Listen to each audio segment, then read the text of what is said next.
Hi, welcome to Market Board Videos. Again, today we're going to talk about momentum, and today we're going to talk about increasing and decreasing momentum. And so the first question you might ask yourself is, why the heck would you ever want to increase momentum? I mean, if it causes a truck to be difficult to stop, why would you want to increase that? We'll talk about that in just a minute, but first of all, how do you increase momentum? To increase momentum, you can apply the greatest force over the longest period of time. Greatest force over the longest period of time. That kind of makes sense to me. I hope it makes sense to you. Why would you do that? Well, let's say that you're a baseball player and you go to hit the ball.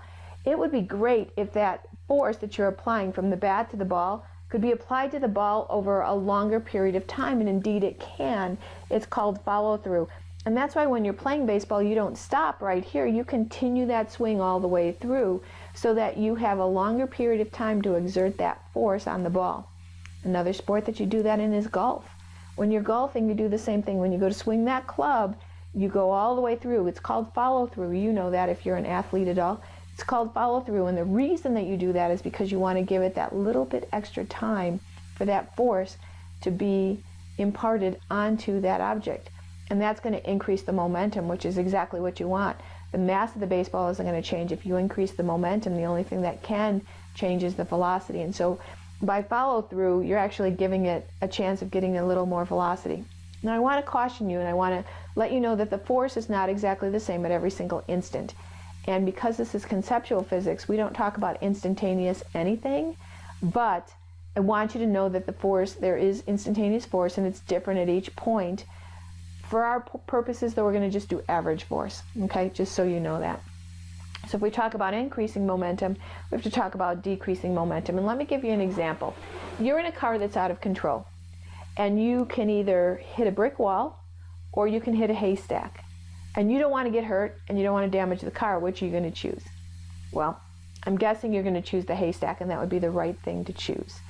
When you're going to decrease, in both cases, you're going to decrease your momentum by the same amount. Your velocity is going to end up being zero, so your momentum is going to end up being zero. However, when you hit something, let's call it soft.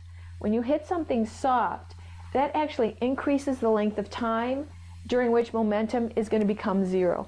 And if you increase the time, your force actually becomes less. So you have more time to kind of absorb, if you will, that force, and so it becomes less. So where do we see that in the world? Oh my gosh, we see that all over the place. We see that in airbags. I don't know if you've ever been in a car accident. I hope you haven't, but if you have, you know that before you even know you're in a car accident, that airbag has deployed, helped you, and deployed very quickly before you can even think about it.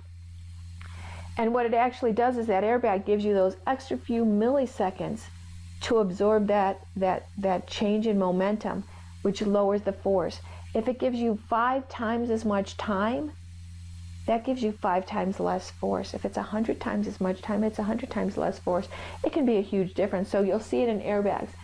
If you've ever caught a ball without a glove, do you catch it down here?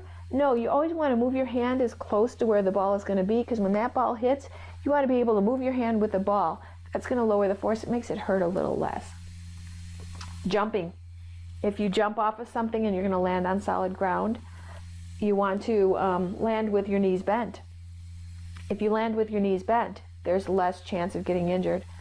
And finally, the last example is wrestling. Wrestlers, when they're thrown to the ground, they know they're going to hit the ground. They relax their muscles. That spreads that force out over more muscles, which makes it have more time. So the force is less, the impact is less, it hurts less. How about a boxer? Boxer is going to get punched into the face. Now, I've heard lean into it and go with the flow. So what do you think? If the boxer's going to get punched in the face, should he lean into the punch, or should he go with the punch, move away from the punch? What do you think he should do? Lean away, or lean into, or go away? Remember, what you want to do is increase the time. So if you increase the time, moving away from the punch will actually increase the time and lower the force and hopefully lower the injury. One last example. You are putting away your mom's good china, you've just done dishes, and you drop a plate. Is it better if you're standing on carpet or on tile? A tile floor. Of course, The carpet's better. You can ask anybody, they know. You want to drop something? Drop it on carpet. It's not going to break. But if you ask them why, they may or may not know the answer. So dropping it on carpet does less damage, but the reason is, people will tell you, because a carpet has more give.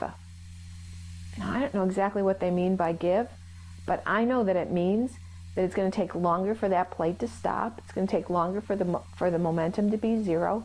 And so if it has more time, it's going to have less of an impact of the force. The force is going to be less.